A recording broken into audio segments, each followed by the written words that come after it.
Hey everyone. It's been a while since I've said anything. And a lot has happened. All right. So there's been two big things.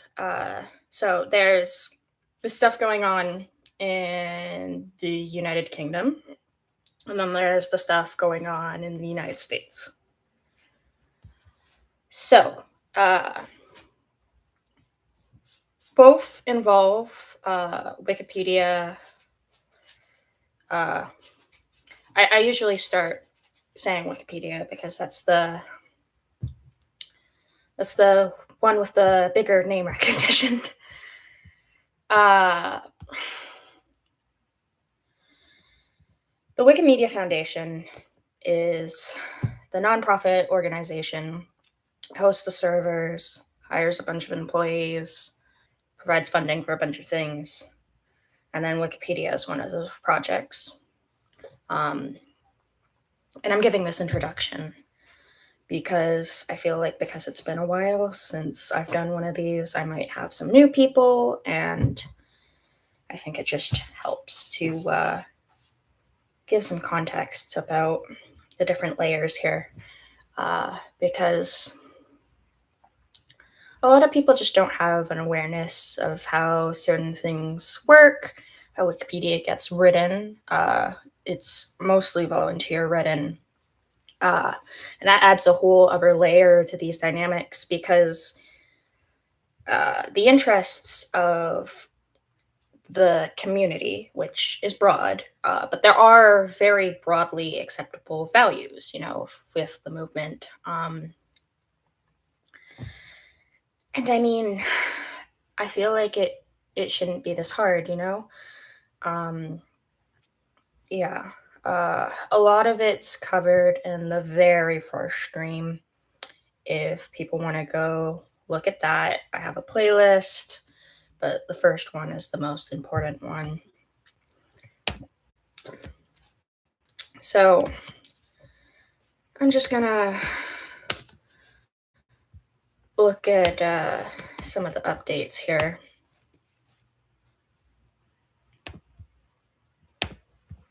So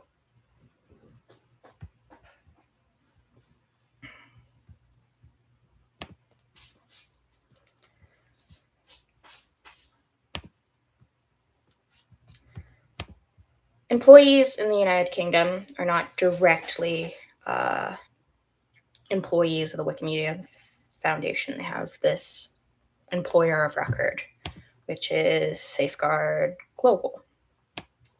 And on June 24th, 2026, they sought voluntary recognition. And an employer of record, according to the Wikipedia article on this, is a third-party organization that formally acts as the employer of a workforce on behalf of another company. The EOR assumes responsibility for legal and administrative employment tasks such as payroll, taxes, benefits, and compliance with local labor laws. All right. And so they didn't get voluntary recognition. And the UK is slightly different legally about these things because the US is also seeking voluntary recognition. But with the US, you can, as an organization, just decide to do the right thing at any time. And when it comes to the United States, to meet voluntary recognition, you still need to meet like a required legal threshold. It's not just some willy-nilly, oh, we're going to have a union now thing. Like, it's a very serious process. And the main reason that people delay it is so, they can have things like anti-union meetings where they try to convince you, oh, a union isn't the right fit for us. Lots of organizations like Amazon will pay millions of dollars to consulting firms that specialize in the legal ways to union bust. Um, and people have, raised concerns about the fact that Jones Day is on the Wikimedia Foundation's payroll. And I've heard from people that, there have actually been anti-union meetings where, more than 200 employees in one of them, where they're like, oh, this isn't this isn't the right fit for us. There's a very,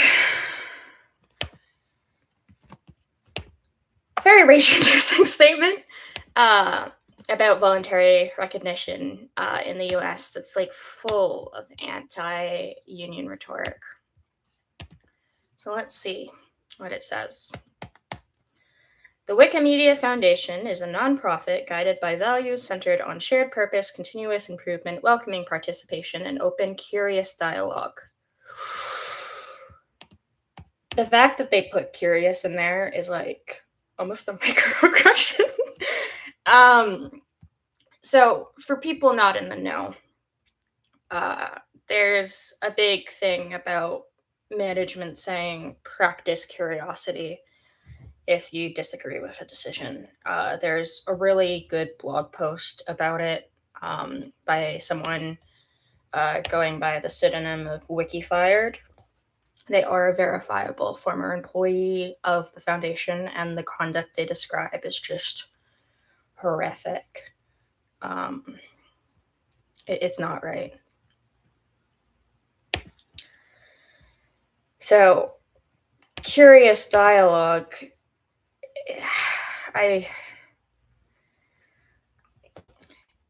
It's hard because it's like so many of these things seem like, oh, we're just fostering open discussion. And that's not what that is. Like,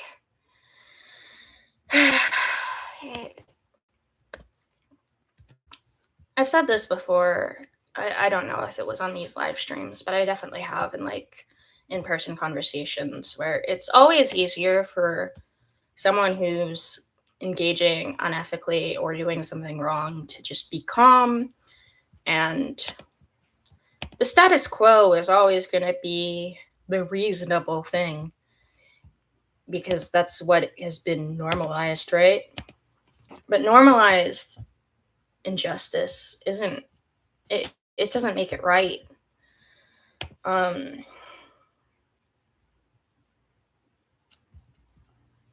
Something I said recently was, I think the us versus them mentality is a reaction to an already adversarial relationship. Consistently taking actions that anchor the community is not a neutral stance, and that's not the way to treat people you consider to be partners in your shared endeavor.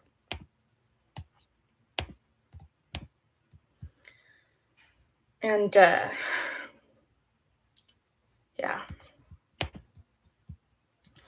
And it's not even like a community versus the foundation thing. Like, something that is really clear if you talk to people from the foundation that are not management.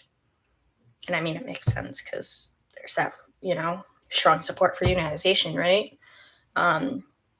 Is that a lot of what we believe in is, it's like one-to-one almost. It's, being blocked and,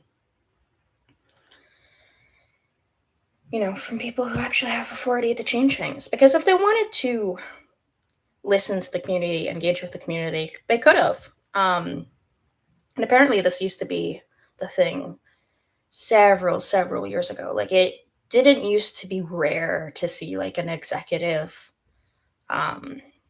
talk on Wiki about something.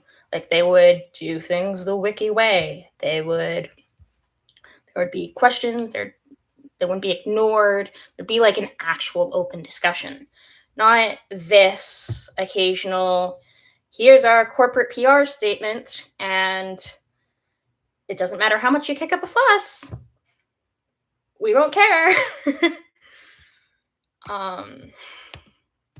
It's really insulting. We aim to advance a more informed and inclusive world through our support of knowledge sharing and access, and recognize that this work begins with how we operate as an organization. So my response to that is, well, if that's your goals, union busting is not the way you do all those things.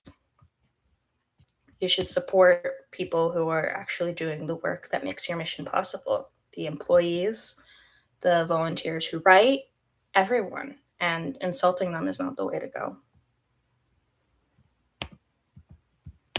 Deliberately undermining them is not the way to go.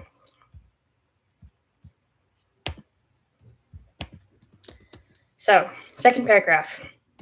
Recently, the Communication Workers of America, affiliated with the American Federation of Labor and Congress of Industrial Organizations, asked the Wikimedia Foundation to voluntarily recognize it as the exclusive collective bargaining representative for eligible US-based staff.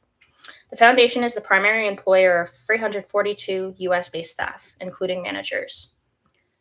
The foundation works with employers of record to support 309 staff in 38 of our countries who are not included in the CWA's request. And then this sort of has the underlying implication of, oh, the union doesn't care about everybody else. No, they do. That's why they're undergoing, there's efforts in other countries. But like they're being misleading right off the gate. And it's insulting, right? Like we, as a community, have seen spin. We've seen corporate misdirection like this a million times before, and we don't accept it when we see it in sources. It's not right. We understand the important role unions have played historically in advancing worker protections and representation. 2/3 of Wikimedia Foundation's executive team come from union families or have been union members themselves. This paragraph is maddening in its own way because it's like, we're one of you, we swear, even though our actions make no sense if we actually support unions.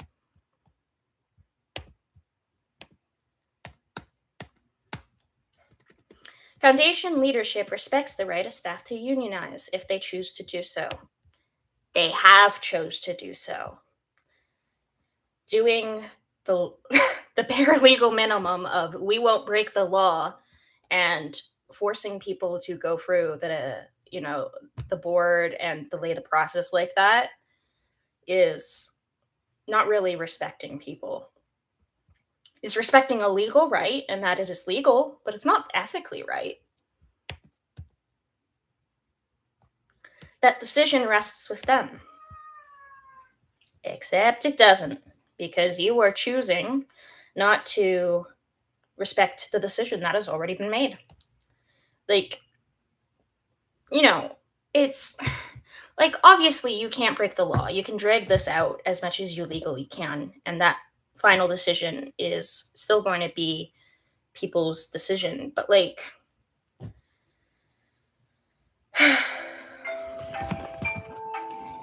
cat is meowing, my phone's going off. It's been, but I'm gonna keep going. The perspectives expressed by CW organizers reflect principles, including cooperation, openness, and fairness, that we take seriously. These principles are also important to our volunteer communities and those who support us. So, why do your actions not reflect your principles? Your supposed principles? Because I don't like hypocrites. We also know from listening to staff who have reached out to us that they hold a wide range of views on unionization. That any decision in this area has implications for our global workforce, including those not eligible to join a U.S. union. Yeah, because if one country organizes and unionizes, more want that, and you don't want that. So yeah, of course it'd be concerning from that perspective. Our goal as leadership is to find solutions that work for all staff and provide, as far as possible, a balanced work experience and support our mission. And unions are a wonderful way to support our mission. It doesn't get in the way of anything apart from, preventing exploitation, making sure people are actually respected, that people are following, the actual ethics of the movement instead of ruling people and making terrible decisions. Like, it gives people an actual way to fight back against things and be heard instead of just, you know, it gives people actual power to, negotiate and not just accept whatever or quit or be fired for questioning people. Like, this is especially important at a time when there are intense challenges externally, including declining leadership and contributors to Wikipedia, changes in the technology environment, threats to free expression, and the need for financial resources to support our movement and staff globally. Which is why it's really stupid, really, to, choose to fight your own employees. Like, you should have other priorities that are not this.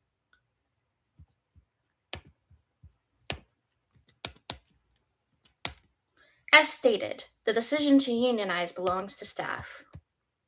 And that's what Jeff Bezos says anytime he's asked about unions. The Foundation's responsibility is to ensure that they can make their own choice freely. Freely. But we'll try and pressure you to make a certain choice. So that every eligible employee has an equal voice, which they don't. We believe in a secret ballot election conducted by the National Labor Relations Board is the appropriate path forward. Why not just accept the already signed union cards? This process protects individual choice and ensures that any outcome reflects the collective will of those eligible to participate. So why not actually recognize people's collective will? As conversations continued, we are committed to the following. If an election is held, we will support a fair, lawful, and transparent process. That's a hell of an if. We will continue to ensure information and perspectives can be shared openly while fostering a respectful environment for dialogue. I've already had much to say about that. Participation in discussions or meetings related to this topic will remain voluntary, except for the anti-union meetings. If a majority of eligible employees vote in favor of union representation, which they already have, just not through this, more time-consuming process that makes no sense to drag it out when you could just do the right thing right now. We will work with the union and engage in good faith collective bargaining. And that sentence bothers me because it's like, if all our efforts to union bust fail and we have to, follow the bare legal minimum, we won't break the law. Aren't we amazing? I see I have someone who's actually viewing. Thank you for your thanks for saying that you appreciate me trying to change things. I mean, I feel like so much of it, is like, I spent a lot of time internally trying to talk to people about stuff who have actual authority to do things. And at a certain point, I realized that, I'm not changing people's minds. A lot of the time, they only, react when there's external pressure, or the community is like, has been dragging things out for a really long time because they're just not listening. And people should not have to have a battle just to be heard in a basic sense.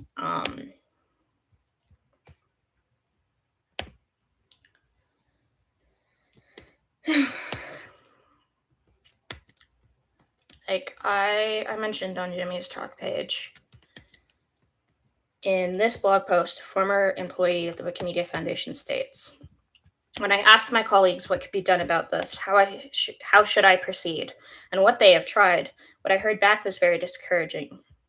My colleagues shared prior attempts to work with Wikimedia Foundation's HR, leadership, and board of trustees through similar issues. These attempts were mostly unsuccessful and left many people feeling betrayed and distrustful of all three of these groups that were supposed to support and lead them doing their best work for the Wikimedia movement community. Things looked quite bleak. It seemed like there was no one who could conduct an objective investigation into the unethical conduct I observed, nor into the broader systemic leadership misconduct patterns described by my colleagues. Even the board of trustees and Jamie Wales most likely would not help, according to my colleagues, because in the past, when employees came to them reporting serious problems with Wikimedia Foundation leadership, they would simply delegate solving these problems back to Wikimedia Foundation leadership, the same people who were causing the problems. And then I said after that quote, I think this person has a tremendous amount of integrity for refusing to accept being forced into silence in exchange for $26,000 severance. This post is incredibly detailed, is unfortunately yet more proof that what's been happening internally is not morally or ethically right. It's not the first time I've heard stories like it either. So I'm going to link that blog post.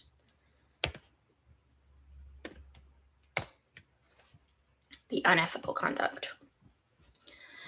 And what's I feel really incredible about this blog post is that I have heard stories about it before, but it's the first time I've seen someone do it publicly.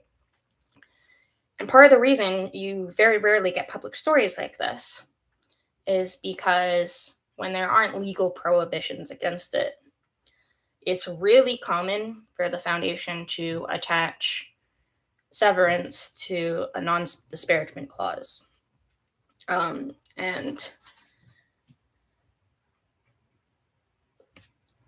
I see it as a human rights issue. Like,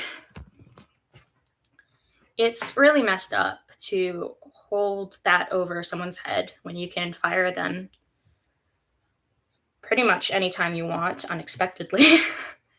And severance is treated like it's some privilege instead of a right in the US, because the US is like horrible when it comes to worker protections, just atrocious. And I mean, like, I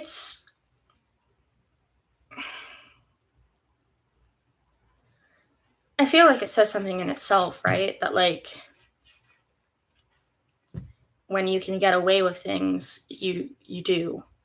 Like, the bar should not be the legal bare minimum. You shouldn't have dramatically different policies depending on how strongly your country recognizes worker rights. One thing I saw applauded for why the foundation totally doesn't need a union is the fact that US employees have a generous leave policy of like 15 days. That would be illegally low in all European Union countries.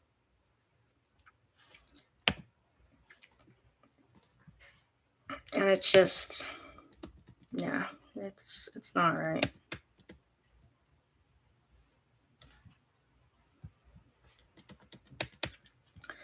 The way I'm going to quote Super Piano Man here from the same Jimmy Wales thread. I'm going to link that just so I can.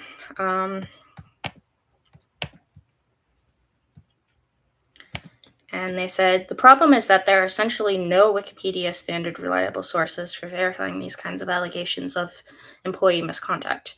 because it appears that most fired Wikimedia employees signed these non-disparagement clauses in exchange for severance pay, rendering them unable to conduct interviews or otherwise report the misconduct to the secondary sources.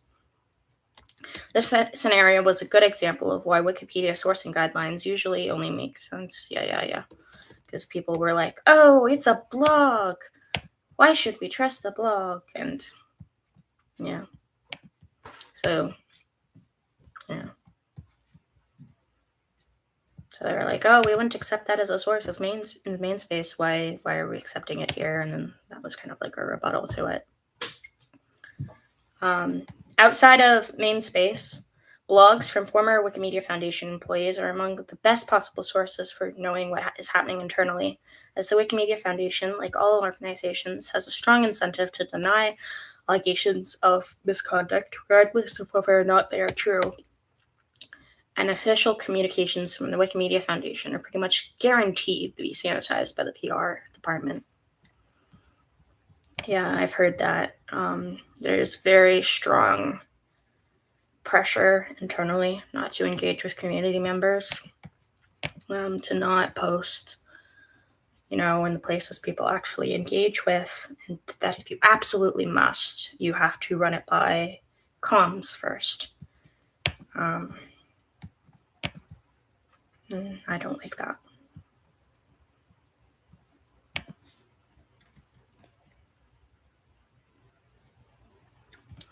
And then there's a response to that from a former employee, Brick Fiber.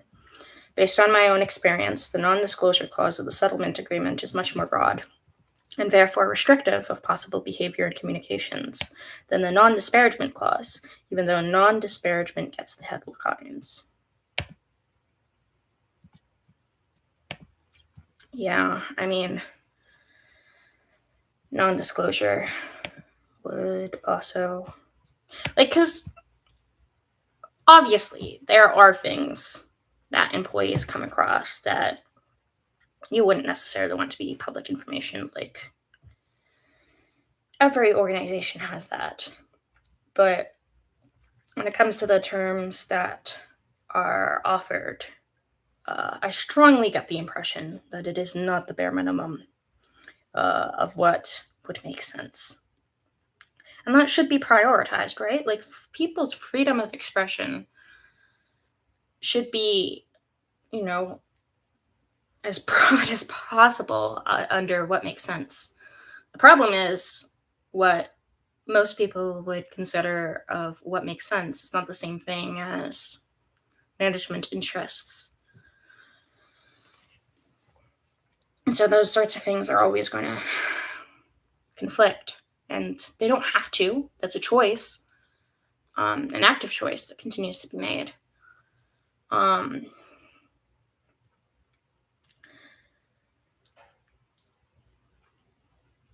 think of one of the things Bernadette said in her speech of how nostalgia is not a strategy. Of course, it's after talking about AI and certain challenges that they're facing, which I feel like is concerning because, like, she was like, oh, well, that doesn't mean we have to betray our principles. But if you're already betraying our principles, why should I trust you to not betray them further?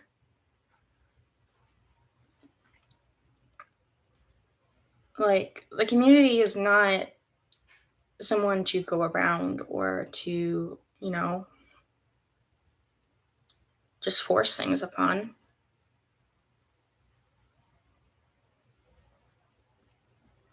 Yeah.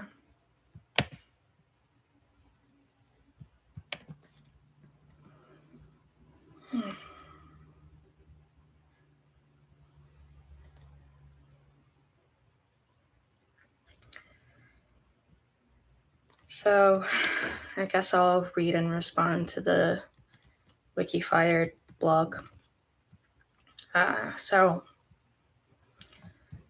if you look at it, there's the intro where they talk about the $26,000 severance offer that they rejected.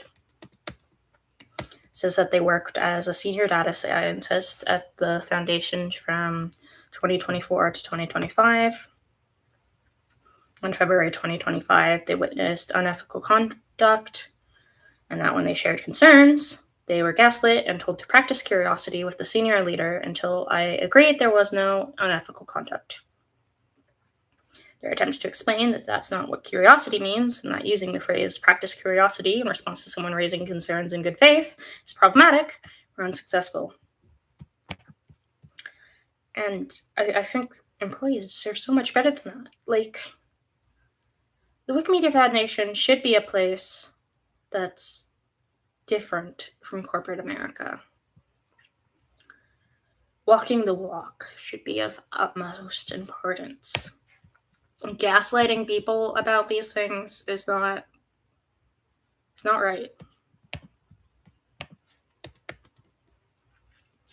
They declined to meet with the senior reader to practice curiosity, as was within their rights by the Wikimedia Staff Foundation handbook. And then they say they were planning to file a complaint with HR or some other party instead. And then after months of gaslighting, bullying, and pressure by their manager, they were fired before they even finished writing their complaint. But it wasn't before they had the chance to talk to their colleagues and learn about numerous similar experiences. And that these are systemic problems and not just an individual thing.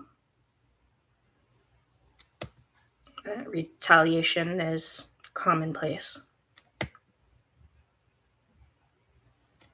And then they talk about the quote that I quoted at Jimmy. And yeah.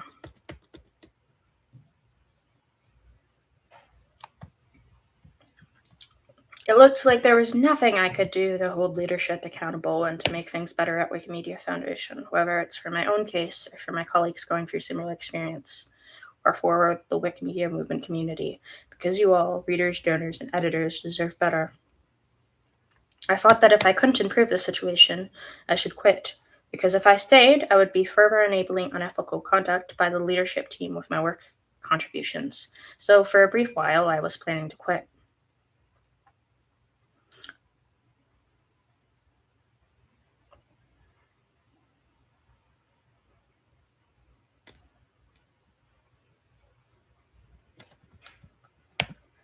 It's just not right.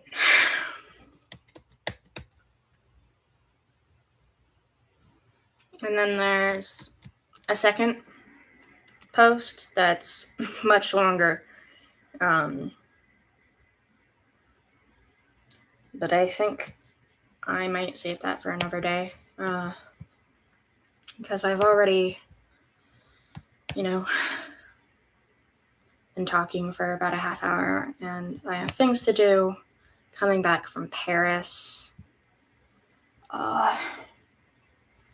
Wikimedia has its own cup of tea.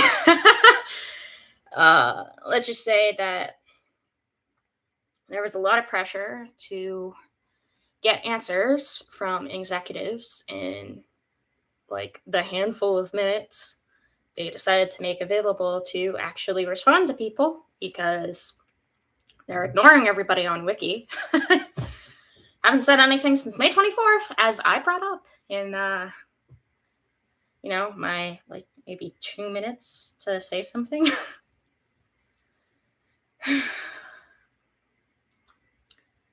But I'll talk about that as things continue to go on. It's a long fight that's worth fighting, and